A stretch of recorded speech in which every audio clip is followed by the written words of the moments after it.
अस्सलाम वालेकुम नाज़रीन, बोल न्यूज़ की खुसूसी ट्रांसमिशन के साथ मैं हूं सैयद रज़ी और मेरे साथ इस ट्रांसमिशन में मौजूद होंगी वरीशा जुल्फ़िकार। नाज़रीन, नए टैक्सेस, मजीद महंगाई, नए बजट में नया कुछ नहीं, रिलीफ की आस में बैठे शहरियों की उम्मीदें अब दम तोड़ गई हैं। सरकारी मुलाजमीन की तनख्वाहों में ज़रूर इजाफा हुआ है मगर कीमतें उससे भी ज़्यादा बढ़ चुकी हैं। बजट पर ताजिर भी तहफ़्फ़ुज़ात का इजहार कर रहे हैं, कहते हैं कि कारोबार ठप है और इस पर मजीद टैक्सेस रही सही कसर भी पूरी कर देंगे।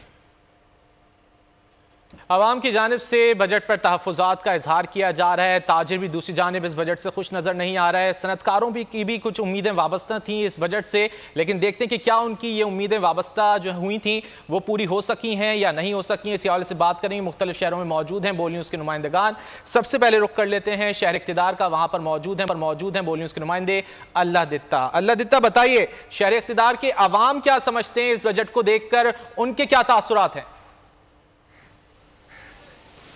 जी बिल्कुल, बजट पेश होने के बाद अवाम की लाइफ में कोई ख़ास तब्दीली नहीं नज़र आई, क्योंकि मार्केट में जो अशिया खुर्द व नोश की चीज़ें हैं उनकी कीमतें उसी तरह बरकरार हैं, बल्कि कुछ चीज़ों की कीमतों में मज़ीद इजाफा हुआ है। जिस तरह डेली बेसिस पे फल हैं, सब्जियां, उनकी कीमतों में इजाफा होता है। चिकन की बात करें, 440 रुपये ज़िंदा मुर्गी आज भी फ़रोख्त हो रही है। गोश्त चिकन का 700 रुपये फ़ी किलो तक पहुँचा हुआ है, वो फ़रोख्त हो रहा है। इसी तरह दालें हैं, दाल माश 460 से 480 रुपये फ़रोख्त हो रही है। बजट से आम आदमी की ज़िंदगी में अगर कोई फ़र्क पड़ता मार्केट में या कारोबारी तबका, तो तब नज़र आता कि इस बजट में आम आदमी को रिलीफ मिला है। लेकिन ताजर बिरादरी है कि वो भी इस बजट को मुस्तरद कर चुकी है। जिस तरह अब पहले से इतने टैक्सेस हैं और मज़ीद अगर उन पर टैक्स लगते हैं तो कारोबार उनका महंगाई की वजह से पहले ही आधा हो चुका है। ताजर बिरादरी है वो अपनी जगह पे परेशान है। छोटे ताजर हैं, वो हमारे साथ छोटे ताजर भी मौजूद हैं, उनसे बात करते हैं। बताइएगा, जिस तरह महंगाई बढ़ी, कितनी कुव्वत ख़रीद अवाम की कम हुई जिससे कारोबार कम हुआ आपका? ये इससे महंगाई की वजह से कारोबार में बहुत फ़र्क पड़ चुका है। इस टाइम जो चिकन आज से साल डेढ़ साल पहले 200 रुपये किलो था, आज वो 440 रुपये किलो पे पहुंच गया है। जो 2 चिकन लेता था वो अब 1 चिकन पे आ गया है, और जो 4 चिकन लेता था वो 2 चिकन पे आ गया, जो किलो लेता था वो आधा किलो में आ गया है। जिससे जब ग्राहक की कुव्वत ख़रीद कम हुई है, इसी तरह दुकानदार को भी बहुत नुकसान हो रहा है, क्योंकि ना किराए पूरे हो रहे हैं, ना बिजली के बिल पूरे हो रहे हैं।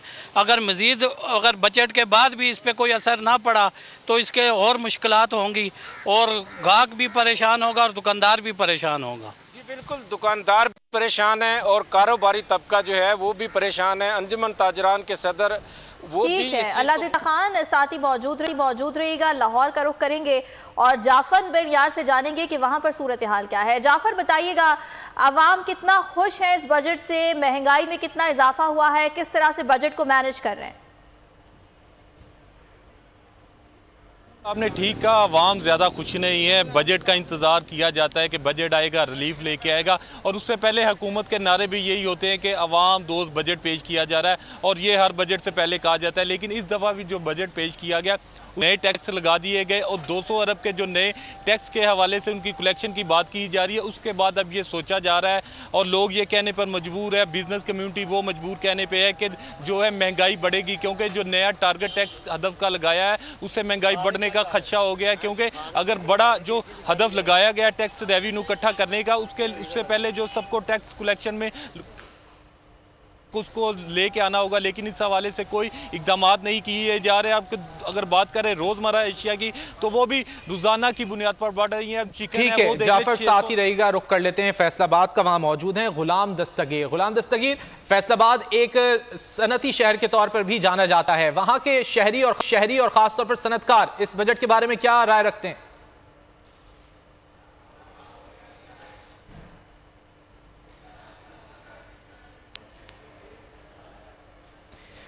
गुलाम दस्तगीर से भी रब्ता करने की हम कोशिश करेंगे। बजट पेश किया गया वज़ीर ख़जाना इसहाक डार की जानिब से जुमे को, और आवाम की जानिब से इब्तिदा में मिला जुला रद्द अमल सामने आ रहा था। फिर जब लोगों ने पढ़ा इस बजट को, और गुज़िश्ता रोज़ जब हमने देखा कि पोस्ट बजट प्रेस कॉन्फ्रेंस की गई, तो उसमें डिटेल्स के साथ वज़ीर ख़जाना की जानिब से बताया गया कि किन चीज़ों पर टैक्स लगा है और किन चीज़ों पर जो है वो टैक्सेस नहीं लगे हैं। और इसी हवाले से बात कर लेते हैं, हमारे साथ KCCI के सदर हैं तारिक यूसुफ साहब, वो मौजूद हैं। तारिक साहब, आप क्या समझते हैं ये बजट कैसा है? आवाम दोस्त बजट है? आप लोगों को क्या उम्मीदें वाबस्ता थी? ये बजट जो है ये इसके अंदर कोई सिग्निफिकेंट चेंज वैसे नजर नहीं आया है। हाँ, अलबत्ता वो उम्मीद जिनकी तरफ हमने तवज्जो दिलाई थी टैक्सेशन निज़ाम को ब्रॉडन करने की, उसको नजरअंदाज किया गया है बिल्कुल। और ये 0.6% जो टैक्स लगा है कैश विड्रॉल पे 50,000 रुपए ज्यादा और रकम पे ऊपर पे ये एक तरह का टैक्स कलेक्शन मेजर है जिसमें इनडायरेक्ट टैक्सेशन को फरोग दिया गया है।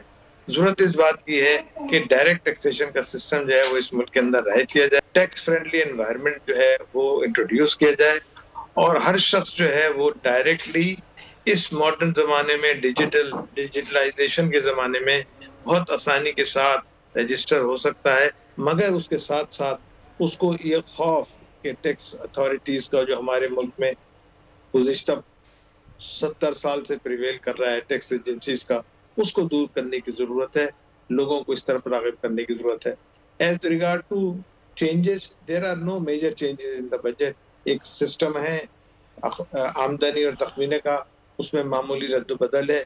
बिजली की कीमत में कोई तवज्जो नहीं दी गई है, जो गुज़िश्ता 4 माह में तकरीबन होने की जरूरत है कि मुल्क में पैदावारी लागत को कम करने की कोशिश की जाए। और अगर ये नहीं हुआ, जैसे अभी आपके ही प्रोग्राम में आ रहा था कि जो आदमी पहले 2 मुर्गी खरीदता था वो अब 1 मुर्गी खरीद रहा है, जो 1 किलो खरीदता था वो आधा किलो खरीद रहा है। इसका मतलब यह है कि इस मुल्क में महंगाई की वजह से लोगों की क़ुव्वत खरीद जो है वो कम होती चली जा रही है, जिससे माशी सरगर्मियां कम हो जाएंगी। हमें उन अवामिल की तरफ तवज्जो देना पड़ेगा कि जिसकी वजह से महंगाई हो रही है, और उसमें 2 मेजर एस्पेक्ट्स हैं, एक एनर्जी कॉस्ट और दूसरा फ्यूल कॉस्ट, ट्रांसपोर्टेशन कॉस्ट। ये ऐसे मामलात हैं कि अगर इन पर तवज्जो ना दी जाएगी तो मुल्क में महंगाई जो है वो किसी सूरत काबू नहीं आएगी।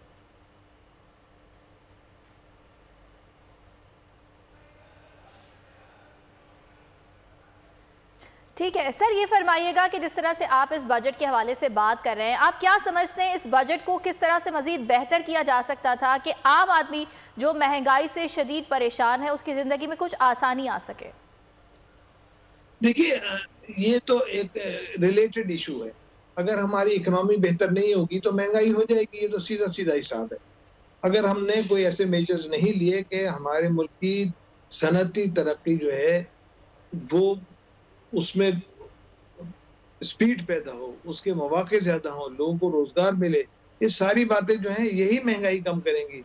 अगर हमारे यहाँ प्रोडक्शन नहीं बढ़ेगी तो महंगाई बढ़ेगी।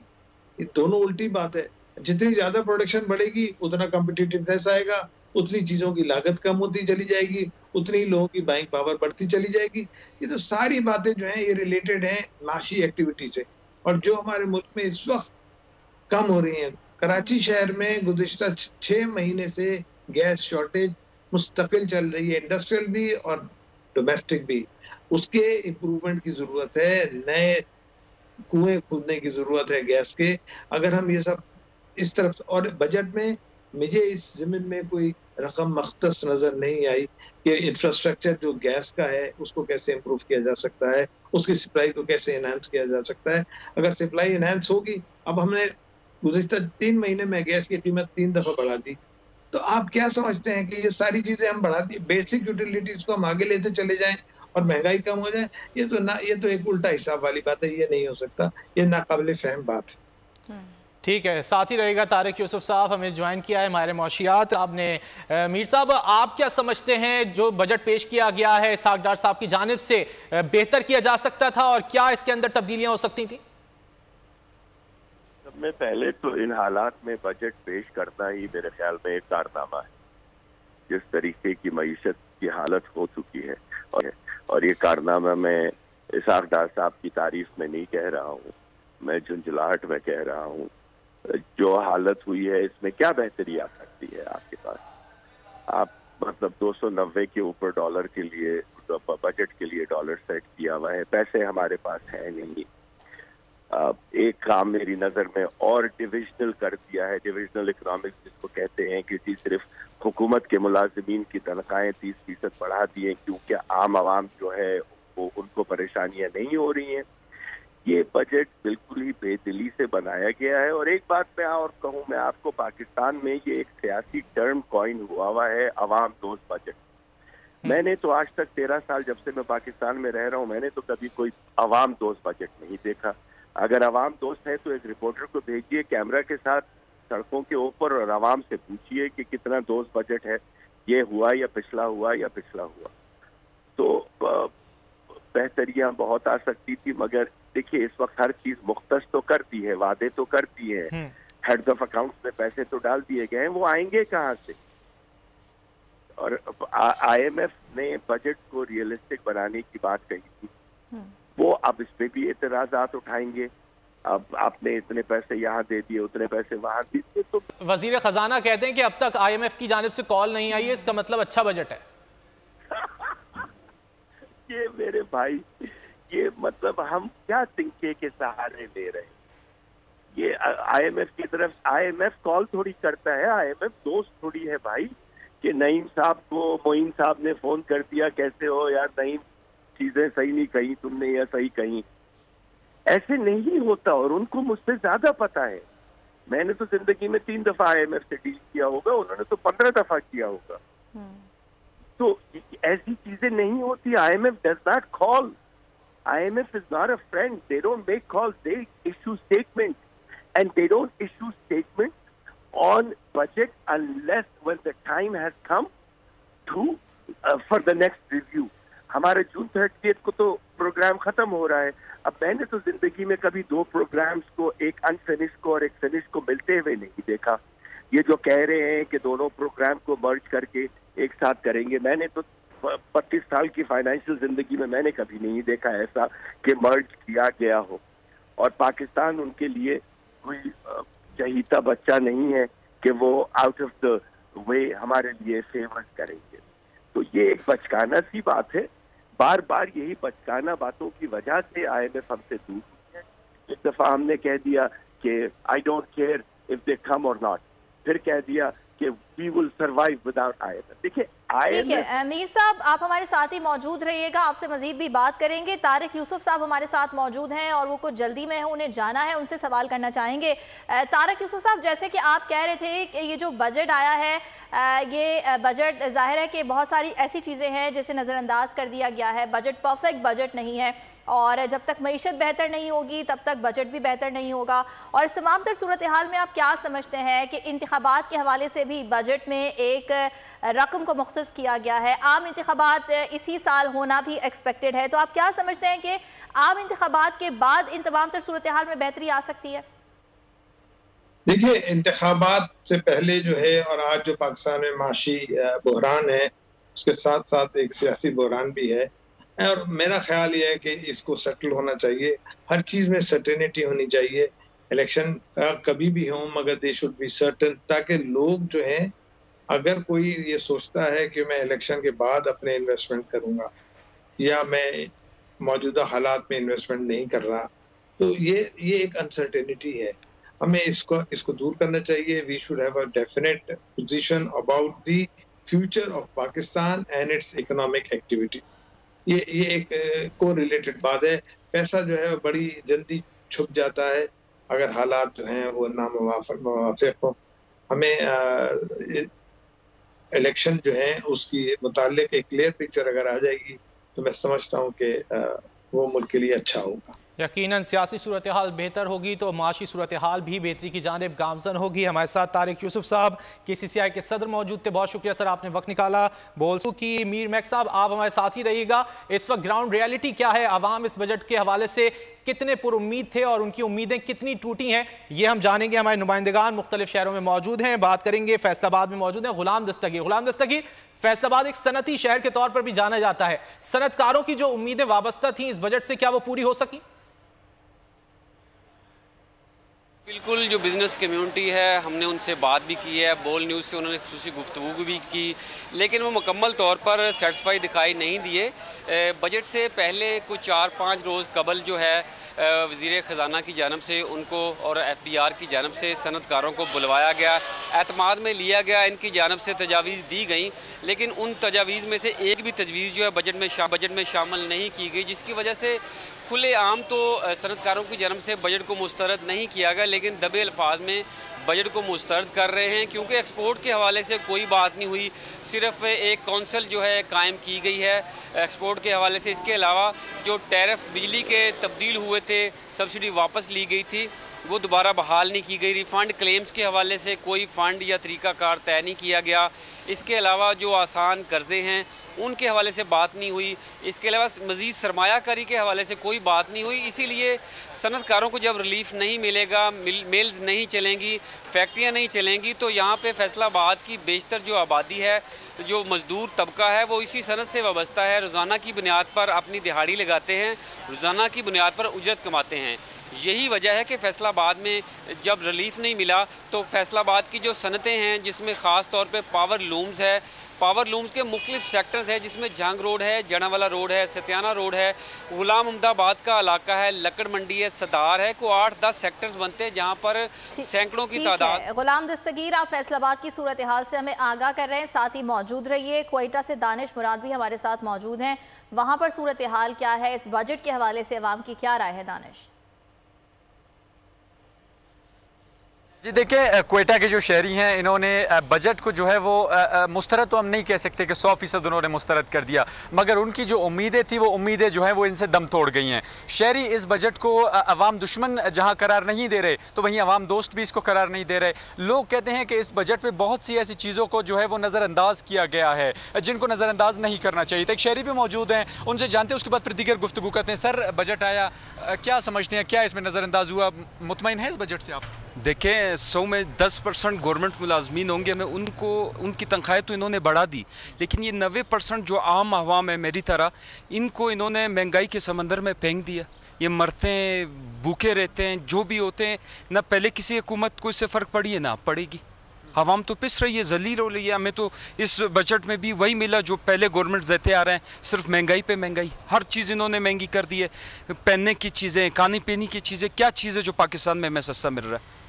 शहरी मौजूद थे, काफ़ी गम-गुस्से का इजहार कर रहे थे। वो यही कह रहे थे कि जहां हुकूमत ने दीगर चीज़ों में जो है वो दीगर चीज़ों की कीमतों में इजाफा किया है, तो वहीं साथ ही रहिएगा। रुक कर लेते हैं मुल्तान का, वहाँ मौजूद हैं बोल न्यूज़ के नुमाइंदे माजिन यूसुफ। माजिन, इस बजट में 200 अरब के टैक्सेस लगाए गए हैं और बताया जा रहा है कि इनडायरेक्ट टैक्सेस 25 अरब के हैं, वो आवाम को ही देने होंगे। आवाम का क्या रद्द-ए-अमल है?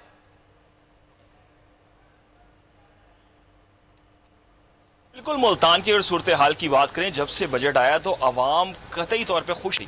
रोज़ाना की बुनियाद में आवाम ने जहाँ जाना होता है वो होती है डेयरी की शॉप या गोश्त की शॉप या सब्जी की दुकान। यहाँ पर जब लोग आते हैं तो मुर्गी की हम अगर बात कर लें तो वो 600 रुपये या 600 रुपये फ़ी किलो से ऊपर पहुँच चुकी है।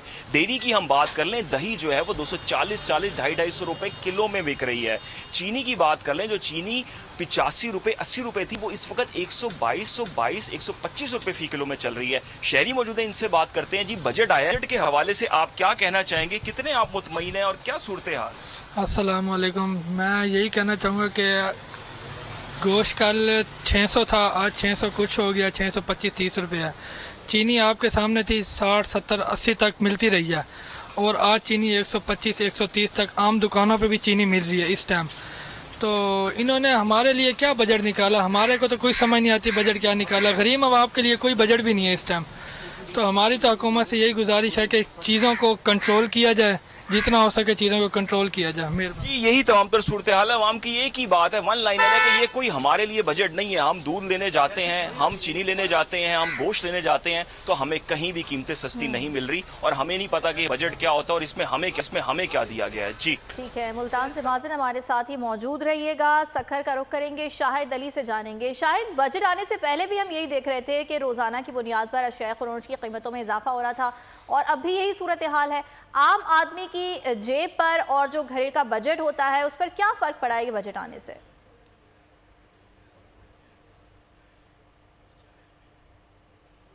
वफाकी बजट आया, उसके बाद सूबाई बजट भी आ गया।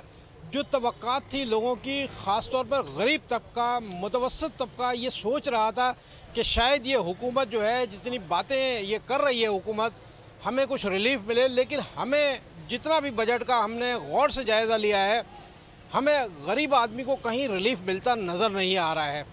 लोग जो हैं परेशान हैं, बाज़ारों में आ रहे हैं, अशिया खुर्दो नोश की कीमतें देख रहे हैं, परेशान हो रहे हैं, और फिर वो इस हुकूमत को से सवाल कर रहे हैं।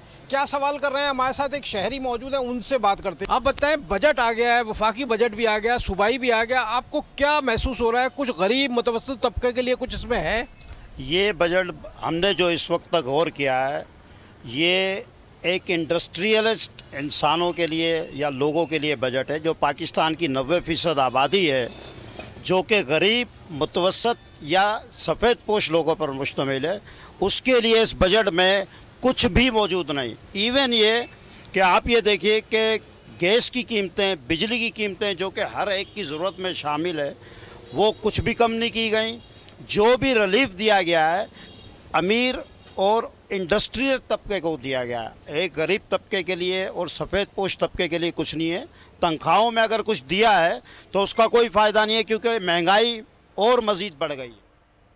ठीक है, अवाम खासे परेशान दिखाई दे रहे हैं। शाहिद अली हमारे साथ सक्खर से मौजूद थे। इसके अलावा मुख्तलिफ शहरों से हमारे नुमाइंदगान हमारे साथ मौजूद थे। और हमारे साथ माशी माहिर मीर मैक साहब मौजूद हैं, उनसे भी हम इसी सिलसिले में बात कर रहे थे। मीर साहब, जैसा कि सनतकारों से बात हो रही थी हमारे नुमाइंदे की, तो उनका यही कहना था कि हमारी राय नहीं ली गई।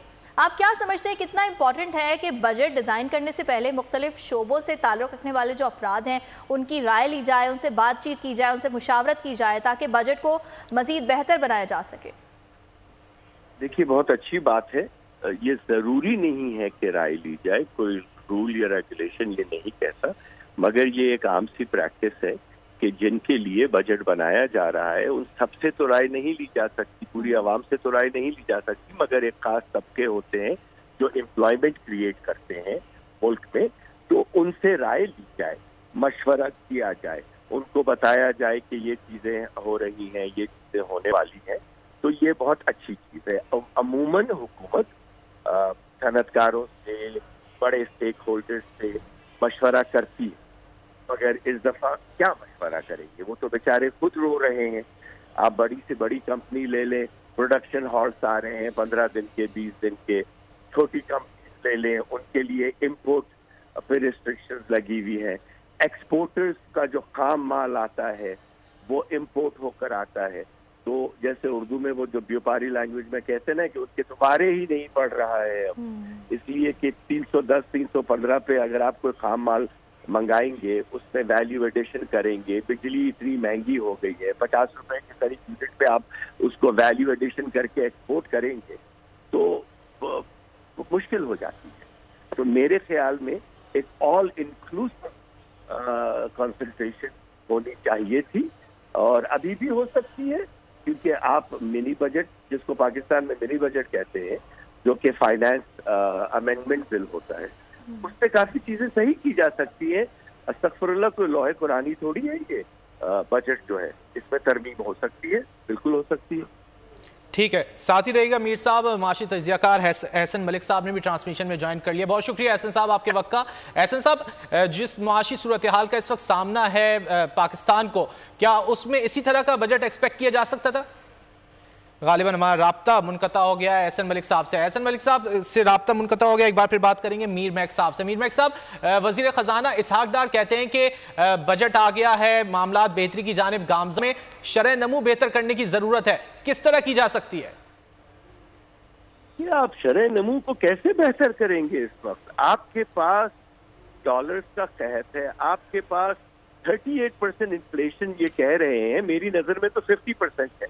फूड इन्फ्लेशन 60-65% है। तो किस तरीके से ये इसको इंटरेस्ट रेट को नीचे लेकर आएंगे? नंबर 1। नंबर 2, पाकिस्तान वो वाहिद मुल्क है जहां पर आप इंटरेस्ट रेट के जरिए पूरी इकोनॉमी को कंट्रोल करने की कोशिश करते हैं, जबकि पूरी इकोनॉमी इंटरेस्ट रेट से कोई ताल्लुक ही नहीं है। एक आम इंसान के पास तो क्रेडिट है ही नहीं। 80%, 90% लोगों के पास तो क्रेडिट का कोई ताल्लुक ही नहीं है। ना उनके पास क्रेडिट कार्ड है, ना घर उनके मॉर्गेज पर है, ना उन्होंने दूसरे लोन दिए हुए हैं। तो आप जो The only thing you can control is the business community and their large loans. Yeah, हुकूमत has been the biggest borrower from State Bank. वो अपने ही लिए आसानी पैदा कर सकते हैं, तो ये इंटरेस्ट रेट इस वक्त कम करना would be a very artificial thing in my view. ठीक है, साथ ही मौजूद रहेगा मीर साहब। इस वक्त जमील पराचा ताजिर रहनुमा सिंध है, उन्होंने हमें ज्वाइन किया है। इस बजट के हवाले से उनकी क्या राय है, उनसे जानेंगे। जमील साहब, बहुत शुक्रिया आपके वक्त का। कैसा देखा आपने ये जो वफाकी बजट है और फिर सिंध का बजट भी पेश कर दिया गया है? देखिए, इसमें नए टैक्स तो कोई नहीं लगाई जो उन्होंने हमसे वादा किया था, लेकिन हाँ, जो कोई ऐसी स्कीम नहीं दी गई जिससे ताजिरों को कोई फायदा हो। कोई एमनेस्टी देनी चाहिए थी इन्हें, कोई इसमें इन्होंने ऐसी चीजें कोई भी नहीं पेश की। लेकिन ना, जब कोई आप हमसे कोई लेने की उम्मीद रखते हैं तो कोई देने का भी ताल्लुक रखा जाए, तो इन्होंने कोई ऐसी चीज नहीं रखी है इसमें जिसमें जो है ना हमें फायदा पहुंचे ताजिरों को, खास तौर पे छोटे ताजिरों को। छोटे ताजिरों को एक तरफ लाइन अप करके उनको टैक्स नेट में लाने की कोशिश तो की जा रही है, लेकिन उनके लिए मराहत कोई नहीं दी जा रही।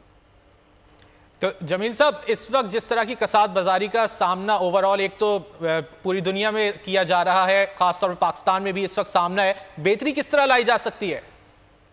देखें, कसाद बाजारी और मंदी, देखें वही इन्हें करना ये चाहिए कि सेल्फ असेसमेंट सिस्टम वाला निज़ाम राइज कर दें कि सेल्फ असेसमेंट सिस्टम के जरिए ये टैक्स नेट में लोग खुद ब खुद आएंगे। जो इसकी कारोबार और हालात बेहतरी की तरफ आएंगे वो खुद ब खुद टैक्स नेट में आएगा और वो बेहतरी पैदा होगी।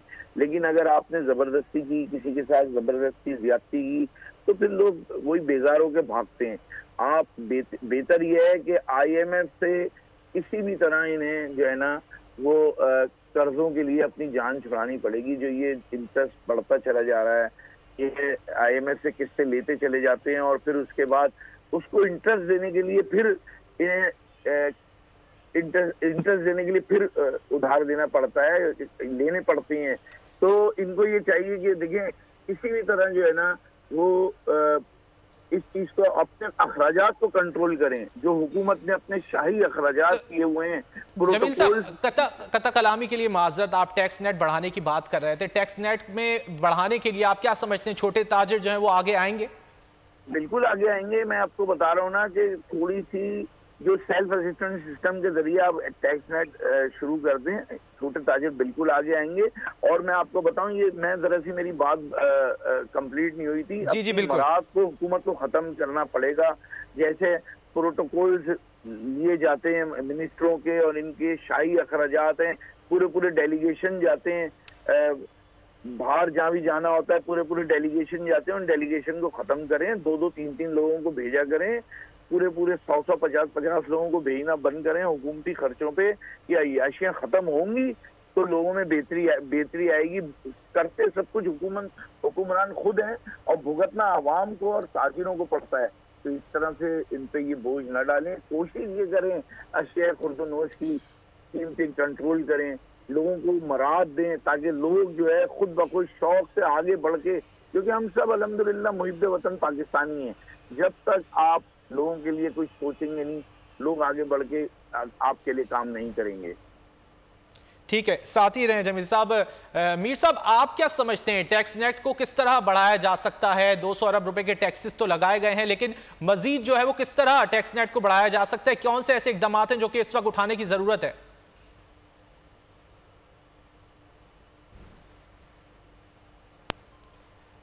गालिबन मीर साहब हमारे साथ लाइन पर मौजूद नहीं हैं। जमील साहब, आप क्या समझते हैं? हसन बशीर फॉर्मर आबाद चेयरमैन हमारे साथ इस वक्त मौजूद हैं। हसन साहब, आप क्या समझते हैं? मेरे ख्याल में टैक्स नेट बढ़ने के लिए लोगों की एक्चुअल आमदनी भी बढ़नी चाहिए। पिछले साल और कई सालों से ये होता जा रहा है, क्योंकि हमारी डॉलर की कीमत मुसलसल बढ़ रही है और बेहंगम बढ़ रही है, तो लोगों की एक्चुअल इनकम कम हो रही है और इन्फ्लेशन भी पाकिस्तान में बहुत है। मेरे हिसाब से 95% लोग तो इस इन्फ्लेशन से अफेक्टेड हैं। 3 से 5% लोग हैं जो वाकई इस वक्त पाकिस्तान में पैसे कमा भी रहे हैं और सरमायादार भी हैं और इंडस्ट्रियलिस्ट भी हैं और बिल्डर भी हैं और वो बड़ा बड़ा काम कर रहे हैं। उसमें से जो ये इस किस्म के लोग हैं उसमें से भी शायद 1/3 लोग टैक्स नेट पे हैं, बाकी शायद ऐसे ही चल रहे हैं। तो हमें इसके अगर हमें वाकई टैक्स नेट लाना है तो प्रोसेसेस को डिजिटलाइज करना पड़ेगा। हमारे पड़ोस में यूएई में गवर्नमेंट ऑफिस बंद किए जा रहे हैं और वहाँ पर सारा डिजिटलाइजेशन किया जा रहा है, यानी हर निज़ाम कंप्यूटर पे होगा तो कोई बच ही नहीं सकता है और कोई किसी को फेवर नहीं कर सकता है।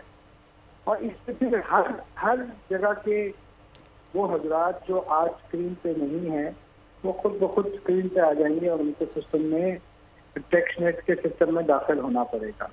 तो इसके लिए विल ऑफ द गवर्नमेंट होना बहुत ज़रूरी है। मुझे नहीं लगता कि पाकिस्तान में विल ऑफ द गवर्नमेंट है। जब कोई बहुत मौसम में आता है या आने के लिए आता है तो उसको कोई किसी ताकतवर आते आ जाता है और उसको निकाल दिया जाता है। तो ये इम्प्लीमेंटेशन ऑफ टैक्स नेट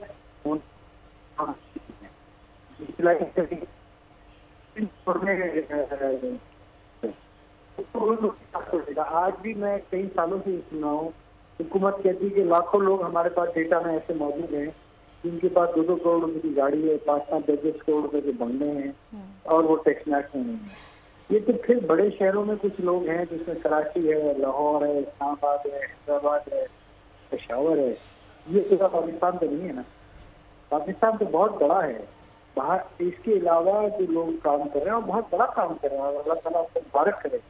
चाहे वो एग्रीकल्चरिस्ट हो, गवर्नमेंट से बहुत नाराज नहीं कराना चाहिए। हम तो नहीं कहते कि उनके नहीं करें, उसकी इनकम हो, इनका इनपुट हो, इनका जो कॉस्ट निकलने के बाद जो इनका नफा हो, तमाम है। पर अगर आप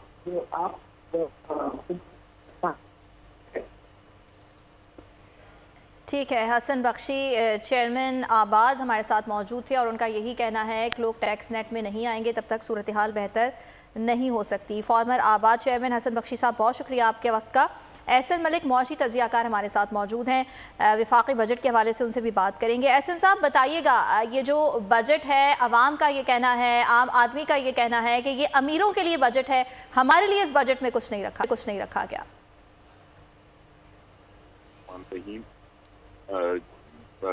आप जो कह रही हैं किसी हद तक बात ठीक है कि जब तक पब्लिक को रिलीफ शिफ्ट नहीं होगा तब तक पब्लिक कैसे कहेगी कि ये बजट उनके लिए है। बाकी अभी जैसे हसन बख्शी साहब बात कर रहे थे, हमें बेसिकली लोगों को रिलीफ प्रोवाइड करना है। इस गवर्नमेंट की एक जो सबसे बड़ी नेग्लिजेंस है वो एडमिनिस्ट्रेटिव इश्यूज हैं कि अगर कहीं पे कोई रिलीफ है भी तो नीचे शिफ्ट नहीं होता है। ये मैंने कल भी आपके प्लेटफॉर्म पे बात की और एग्जाम्पल में मैंने वीट की, गंदम की बात की थी और पेट्रोल की बात की थी। और बात ये है हम रिलीफ कब देंगे, गवर्नमेंट रिलीफ कब दे सकती है जब उसके पास कुशन अवेलेबल होगा। लोग टैक्स पे करेंगे तो रिलीफ जाएगा। अभी इनडायरेक्ट टैक्सेस की भरमार है, लेकिन मैं ये समझता हूँ कि गवर्नमेंट को इमीडिएट रिलीफ ये देना चाहिए। हमारे नेशन कंट्री में भी ये प्रैक्टिस की गई कि 400 यूरो तक का जिनका बिजली का बिल था उनको तमाम टैक्सेस से मुबर्रा कर दिया, उनके यूनिट रेट कम कर दिए गए। मतलब ऐसे छोटे एडमिनिस्ट्रेटिव मैयत नहीं थे, आप लोगों को रिलीफ दे सकते हैं। और सेकेंड चीज ये है कि रिलीफ देने के लिए आपके पास फॉरेन एक्सचेंज होना चाहिए। फॉरेन एक्सचेंज का इशू ये है कि हमारी जो पॉलिसीज है ओवरसीज पाकिस्तानी को अट्रैक्ट नहीं कर रही हैं। अभी भी जो पॉलिसीज हैं उसमें जो प्रॉब्लम है वो यही है कि हमारा इशू चल रहा है इसके ऊपर। हम जो पॉलिसीज बनाते हैं वो शॉर्ट टर्म के लिए बनाते हैं, ट्रस्ट डेफिसिट है क्योंकि जो मार्केट का और बैंक रेट है उसमें बहुत फर्क है। तो ये सारी सूरत हाल हैं, इनको देखने की जरूरत है। लेकिन मैं फिर भी होपफुल हूँ कि बजट अभी ले हुआ है लेकिन अभी पास नहीं हुआ, उसमें अमेंडमेंट आ सकती हैं। जैसे इन्होंने बच्चों के दूध पे टैक्स लगाया था, वो इसहाक डार साहब ने पोस्ट बजट कॉन्फ्रेंस में वापस ले लिया है, तो काफी चीजें ऐड ऑन हो सकती हैं और इंशाल्लाह उम्मीद है कि वो इस चीज को सीरियसली देखेंगे कि पब्लिक को रिलीफ मिले और ऐसी इकदाम उठाए जाएं जिससे कि थोड़ी सी गुडविल क्रिएट हो पाकिस्तान में। लेकिन एहसन साहब, आप समझते हैं कि जब तक IMF के साथ मुआहदा नहीं होता उससे कबल कोई रिलीफ दिया जा सकता है आवाम को? रजी भाई, बात ये है, ये जो बजट है ना, इसने एक थोड़ी सी इंडिकेशन तो दी है कि हमारी गवर्नमेंट ने कोई 50% IMF की बात मानी है और 50% अपनी बातें मनवाई हैं। और अब मैं यहाँ पे कोट करूंगा जो फाइनेंस की स्टेट मिनिस्टर हैं आयशा गौस पाशा साहिबा, कि हमारे पास बैकअप प्लान मौजूद है। और मेरा ख्याल है जो 50% नहीं मानी गई IMF की भी, उसमें वो हम 50% बैक प्लान पे जा रहे हैं कि चाइना है, रशिया है, बार्टर ट्रेड वाला ऑप्शन है। तो अगर इन चीजों को एक्सप्लोर करेंगे और प्लस सबसे बड़ी बात यह है, हमें टैक्स रिफॉर्म्स लेकर आनी है, अपने फाइलर्स को रिलीफ देना है, तो ही पॉसिबिलिटी है कि आपका नेट बढ़ेगा, तो ही कोई बेहतरी आ सकती है। मैं समझता हूँ ये जो 9,200 का हदफ मुकर्रर हुआ है टैक्सेस का, वो इतना बड़ा नहीं है, क्योंकि पिछले ये 7,400 था और जिस के हिसाब से इन्फ्लेशन हुई है, तो अगर वो 20% हम इसमें एड ऑन करें तो ये फिगर बनता है, जबकि IMF को 10,000 प्लस का टारगेट दे रहा था। तो अभी ये है कि गवर्नमेंट को, इसहाक डार साहब को, इकोनॉमिक टीम को टैक्स नेट को इंक्रीज करने की जरूरत है। और उसके लिए सबसे इम्पोर्टेंट चीज ये है कि एक पॉजिटिव मीडिया कैंपेन चले लोगों को अवेयरनेस के लिए, और उसके साथ फिर लोग टैक्स नेट में आए। अभी तो लोग ये समझते हैं कि हम जो डबल टैक्स पे कर देते हैं एज ए नॉन फाइलर, तो हमारी जान छुप जाती है, हम काफी बकवासियात से बच जाते हैं, ना हमें FDR का नोटिस आता है, ना कोई हमें पूछता है, ना कोई पूछने वाला है। तो ये तासुर जो है, इसको ठीक करने की जरूरत है। रियल एस्टेट सेक्टर में जो अनडॉक्यूमेंटेड एरियाज हैं उनको देखना चाहिए, बिल्डर्स के जो ऐसे प्रोजेक्ट हैं जो नॉन रजिस्टर्ड हैं उनको देखना चाहिए, उनको टैक्स करना चाहिए, जहाँ से अच्छा रेवेन्यू जनरेट हो सकता है।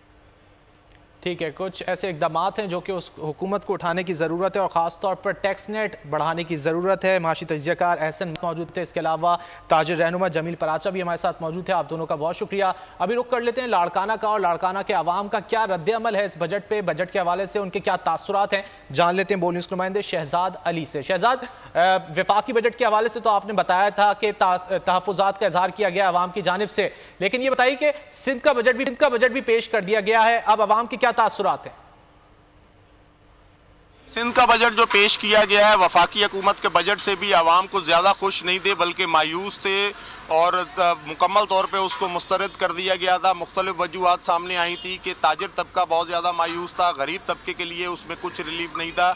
सिंध का बजट भी जो है वो कुछ मिलता जुलता ही है। 200 अरब रुपए के इजाफी टैक्स रखे गए हैं और जो तरीक़ेकार अपनाया गया है, जैसे कि उन्होंने कहा है कि हम लाड़काना समेत गिरदोनवा में जो ऑपरेशन चल रहा है उसके लिए महकमा दाखिला सिंध जो है उसके लिए कुछ बजट रखे गए हैं, लेकिन ये बजट तो पहले भी रखे गए हैं, लेकिन आवाम मायूस हो चुकी है, बदअमनी है, बहुत ज़्यादा जो है वो अगवा बराए तवान है, केसेस है। पैसा हमेशा रखा जाता है, दावे किए जाते हैं, लेकिन दावे करना और उनका इम्प्लीमेंटेशन वो एक अलग बात है। लाड़काना के हवाले से अगर बात की जाए तो लाड़काना के शहरी भी मायूस हैं। सिंध हुकूमत ने 35,000 रुपये कहने को तो मजदूरों की मजदूरी जो है वो इजाफी का रखा गया है उसमें वफाकी हुकूमत की निस्बत, लेकिन इन मजदूरों को लाड़काना में इतनी उजरत तो मिलती ही नहीं है। तो हमारे साथ एक शहरी भी मौजूद है, उनसे जानेंगे कि क्या कहना है आपका सूबाई बजट जो पेश किया गया, क्या आवाम मुतमईन है? आवाम को तो सिर्फ लॉलीपॉप दिए जाते हैं, आवाम मुतमईन क्या है? 35,500 रुपये जो मजदूरी, तो उस हवाले से आप देखें महंगाई के तनासब कहाँ जाके पहुँचे। आटा जो है 150 रुपये फी किलो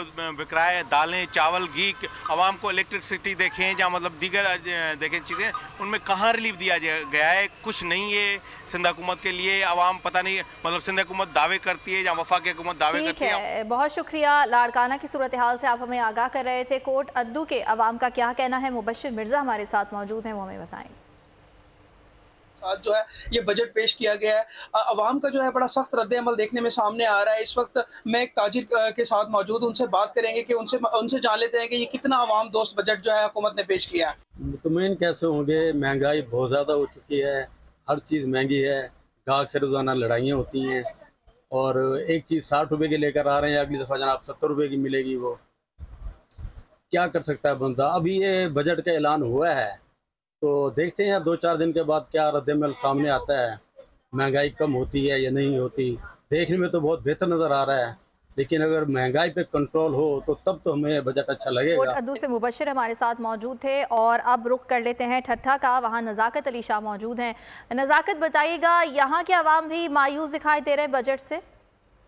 2023 और 24 के लिए जो वफाकी हुकूमत ने बजट पेश किया गया है, इस बजट के बारे में ताजर बरादरी को क्या रिलीफ का है, उनका क्या तवक्कात है? मेरे साथ एक यहाँ पर ठट्टा सिटी ताजर अताद के रहनुमा मौजूद है, आइए इनसे पूछते हैं। ताजर बरादरी को किसी किस्म का कोई रिलीफ नहीं है। ये टैक्सों की भरमार लगी हुई है। मुख्तलिफ टैक्स हैं जो कारोबारी हजरात के ऊपर लगाए गए हैं, वैसे ही कारोबार मुतासर है, कारोबार में बहरान चल रहा है। ठीक है नज़ाकत, बहुत शुक्रिया आपका। और कश्मीर से हमारे नुमाइंदे हमारे साथ मौजूद हैं, उनसे जानेंगे कि वहाँ पर क्या सूरत हाल है। जी बताइएगा। बिल्कुल, वफाकी सरकार की जानिब से वफाकी बजट पेश किया गया है। अवाम में एक मिला जुला सा रद्द-ए-अमल सामने आया। आइए वफाकी बजट के बारे में कश्मीर के शहरी क्या कहते हैं, उनसे जानते हैं। सर, ये जो फेडरल गवर्नमेंट की जानिब से जो बजट पेश किया गया है उसको तो हम रिजेक्ट करते हैं। वो आवाम दोस्त बजट बिल्कुल भी नहीं है। ना इसमें दवाई सस्ती हुई है, ना इसमें आटा सस्ता हुआ है। कश्मीर के अवाम ने बजट को मुस्तरद कर दिया है। खानपुर के अवाम का क्या कहना है? हमारे नुमाइंदे नईम हमारे साथ मौजूद हैं। जी बताइएगा। हुकूमत की जानिब से बजट 2023-24 जो है ना पेश कर दिया गया है, लेकिन हुकूमत ने आवाम को जो है ना किसी किस्म का कोई रिलीफ नहीं दिया। तमाम तर रिलीफ अमीर आदमी को फराम किया गया है। मैं इस वक्त शहरियों के साथ मौजूद हूँ, इनसे जानते हैं क्या कहेंगे हुकूमत की तरफ से जो बजट पेश किया गया। बजट में हमें बड़ी हुकूमत वक्त से उम्मीदें थी कि हमें आवाम को रिलीफ दिया जाएगा, खाने पीने की अशिया। खानपुर की सूरत हाल आपने जानी। उज़ैन खानजादा हमारे साथ मौजूद हैं टंडोला यार से, वहाँ के अवाम का क्या कहना है ये जानते हैं। जानिब से साल 2023 और 24 के बजट में सोलर मसनूआत और बैटरीज़ की जो कीमतें हैं उनमें सेल्स टैक्स और कस्टम्स ड्यूटी जो है वो ख़त्म कर दी गई है। इस वक्त मैं टंडोला यार में एक सोलर की दुकान पर मौजूद हूँ। कस्टम्स टैक्स जो है वो ख़त्म होने के बाद दुकानदार और शहरी क्या कहते हैं, इनसे बात करते हैं, क्योंकि सोलर एक हर घर की जो है वो ज़रूरत बन चुकी है। दुकानदार से बात करते हैं कि गरीब आदमी को कितना फ़ायदा होगा अब सोलर लगवाने में। सर, सोलर हर घर की ज़रूरत बन चुकी है। जो रेगुलर ड्यूटी ख़त्म होने के बाद जैसे सोलर प्लेट पे आपने कमी पेशी करी है, तो इसके अलावा पंखे। ठीक है हुसैन, बहुत शुक्रिया आपके वक्त का। नाज़रीन, ट्रांसमिशन आपने मुलाहिज़ा की हुकूमत की जानिब से बजट पेश कर दिया गया है। 2 से 3 रोज़ गुजर चुके हैं, लेकिन अब देखते हैं कि क्या ऐसी तब्दीलियाँ जो कि हुकूमत की जानिब से इस बजट में की जाती हैं। सैयद रज़ी और वरीशा जुल्फ़िकार को दीजिए इजाज़त। अल्लाह हाफ़िज़।